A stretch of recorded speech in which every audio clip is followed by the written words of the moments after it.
West Indies Cricket, Caribbean Cricket Podcast. West Indies Cricket, Caribbean Cricket Podcast. Yes. Ladies and gentlemen, welcome back to another edition of the Caribbean Cricket Podcast. I'm on half the Caribbean Cricket Podcast, Machel St. Patrick Hewitt. And in today's mini episode, we are going to look at the India series. Now, the thing is, right, so the India series gets underway. So at the time of recording, it's the 11th of September.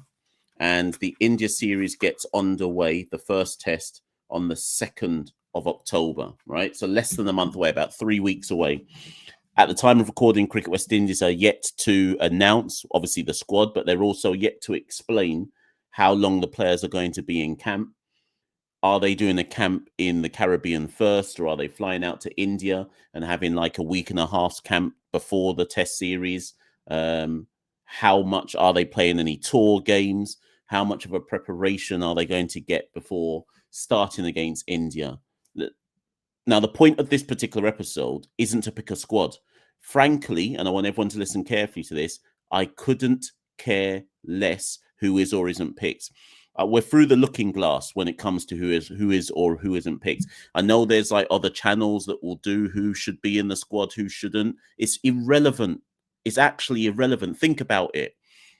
Following the 3-0 series defeat to Australia, we're arguing it's like two bald men fighting over a comb. You could pick that person or you could pick that person. Does it really make a difference? There is no. This is a phrase that I've used so many times. In fact, I've used this phrase so many times, I'm starting to see people in West Indies cricket use the phrase as well. There is no silver bullet for West Indies cricket.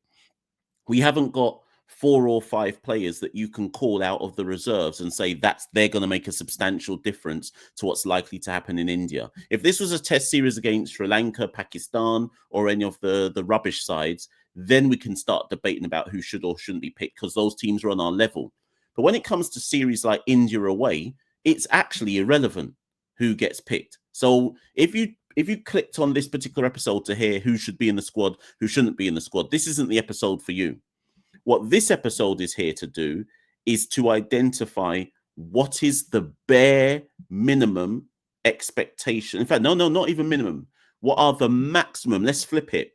What can we truly, realistically expect against India?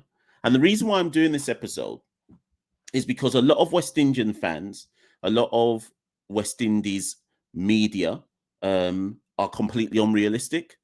They expect the players to be able to do things that they just can't do, right? Performances like the Gabba are a once in every 30 years type performances. We don't have the squad quality yet, and haven't had for 30 years, to be able to do things like that on a regular basis. So when we see things like what happened at the Gabba, even the miracle in Multan, right? Those things happen every now and again. They're not realistic predictions. So most of you who follow this particular podcast know that I support Bromley Football Club, right? If when you've ever heard me mention Bromley Football Club, I'm sure a few of you have gone and probably opened up an app and said, where is that team that Mash supports? Whenever people ask me about Bromley, like, so for example, somebody from the BBC rang me earlier today to have a conversation about Bromley. And they were like, what do you think is a realistic finish for Bromley this season? And without any pause, without no equivocation, I just went, we're going to end in the playoffs. And the guy was like, really? And I was like, yeah, 100%. And the reason why I know that is because Bromley are consistent. Their performances are consistent. I've seen enough over the last 5 years of, obviously I've been watching them for nearly 30 years, but over the last 5 years with the current manager we've got and the quality of players we've got, I've seen enough to know that Bromley ending in the playoffs in League Two is a realistic proposition. Asking West Indies to go to India and win a test match is completely unrealistic. Asking West Indies to go to India and make over 400 runs is unrealistic. Asking West Indies to go to India and a man score a century is unrealistic. So what this particular episode is here to do is to say, what are the maximum realistic expectations for the West Indies in India, irrespective of who gets picked, irrespective of who's in the final 11? What are the realistic expectations for West Indies in India? And here are my top 5.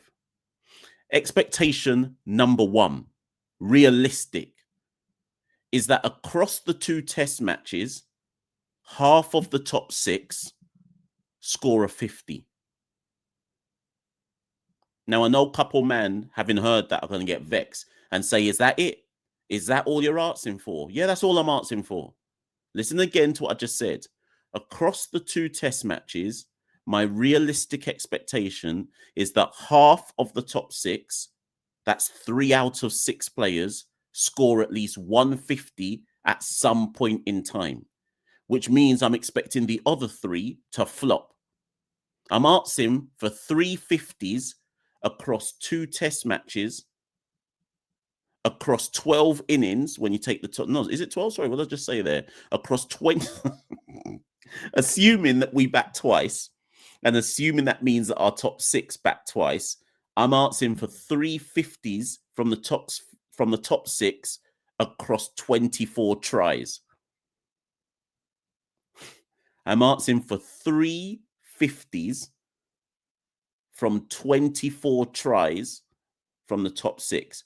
To me, that is the maximum I expect, and that is a realistic expectation. Asking for anything else above that, for me, is unrealistic, given where we're coming from, given the batting woes versus Australia, given the batting woes versus Pakistan, even batting woes against Bangladesh. I think it is unrealistic to ask for more than 3 50s in 24 attempts from the top 6. Now, I hope Sammy's watching this. I hope his backroom staff is watching this. I hope the players who are being selected for India are watching this. And I hope you're saying, stink London, man, you don't rate us. You don't know about us. Cool, prove me wrong. But I'm saying my expectation is 3 50s in 24 tries from the top 6. I'm not even certain we'll achieve that, but that's what I'm asking for. My second expectation,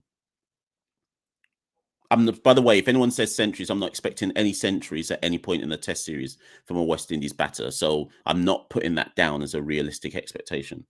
My second realistic expectation, I think this one is manageable. I expect us to bowl India out twice in both test matches. I expect us to bowl India out twice in both test matches. I think that's a realistic expectation. I'm not even discussing that one because I just think it's realistic. My third expectation in India is, just like Australia in that test series, we will be competitive across 75% of both test matches. I think that's a realistic expectation. Irrespective of how many runs we do or don't make, I think we will be competitive across 75% of both test matches. I think that's a realistic answer. I think that's a realistic expectation for the West Indies men's side. My fourth expectation is that coming out of the test series, one batter, just one, it may be a number 9, it may be a number 10, 11, 8, whatever, one batter will elevate their standing in terms of with the bat. I think that's a realistic expectation, that we come out of this series with one batter who has done better than we expected going into the series. So, for example, against Australia, Brandon King probably did better than a lot of people expected he was going to do in that series. A lot of people were like, how's he got in the test match squad? He didn't score more runs than this man. His average in the last first class season was only this. And so, but he did better, I think, than some people, not me, some people expect him to. So in this India series, I'm expecting one batter to come out with their standing elevated. And my final demand / expectation in this India series is that, assuming that Craig Brathwaite is dropped, right? So whoever opens, it'll be John Campbell and someone, don't know who. Assuming Craig Brathwaite is dropped, John Campbell and whoever his opening partner is, my expectation / demand is that one of those openers do something. If across the 2 test matches, both openers flop, then what are we really doing out here? I'd rather see Craig Brathwaite flop than have both openers flop in India, right? So my expectation / demand is that one of the 2 openers just does something in this India series. Now, I've thought long and hard about these expectations. Maybe you've got some alternatives. Maybe there's some things that you want to see happen in this India series. But just to recap, these are my top 5 expectations / demands for the West Indies Test series in India. 1, 3 of our top 6 score 150 across the 2 test matches. I'm asking for 3 50s in 24 batting attempts from our top 6. I'm asking for our bowlers to bowl India out twice in both test matches.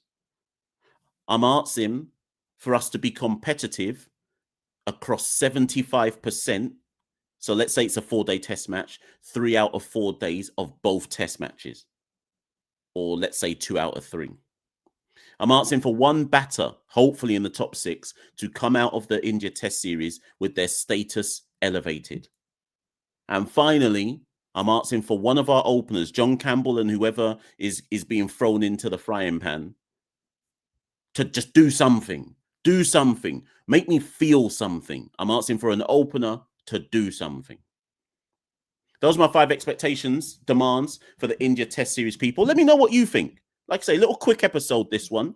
Let me know what you think. And whilst you're doing that, follow the Caribbean Cricket Podcast. We're on all social media handles.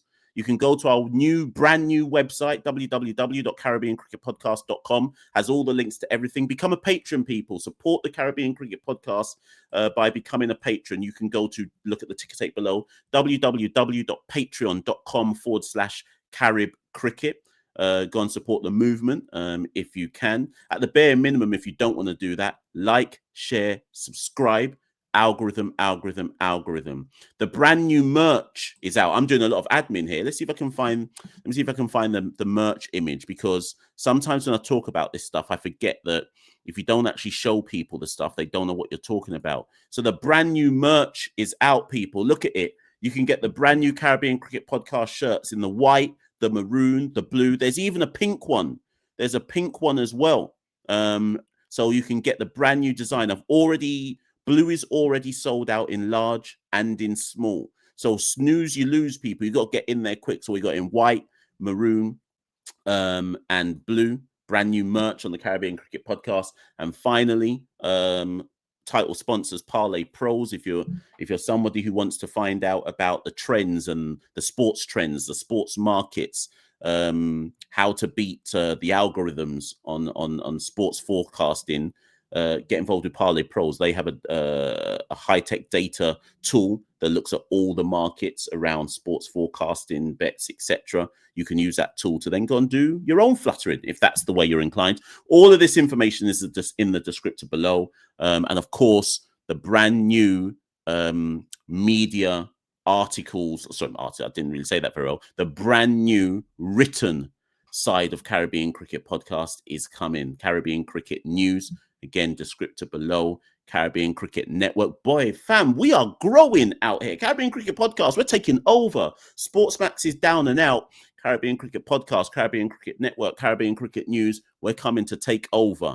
Listen, like, share, subscribe, click all of the links. Read the descriptor below. Support the Caribbean Cricket Podcast. I'll be back with some new content very, very soon. Possibly a live show later tonight. I don't know. But I've been Machel St. Patrick Hewitt, one half of the Caribbean Cricket Podcast. Peace and see you soon. West Indies Cricket, Caribbean Cricket Podcast. West Indies Cricket, Caribbean Cricket Podcast.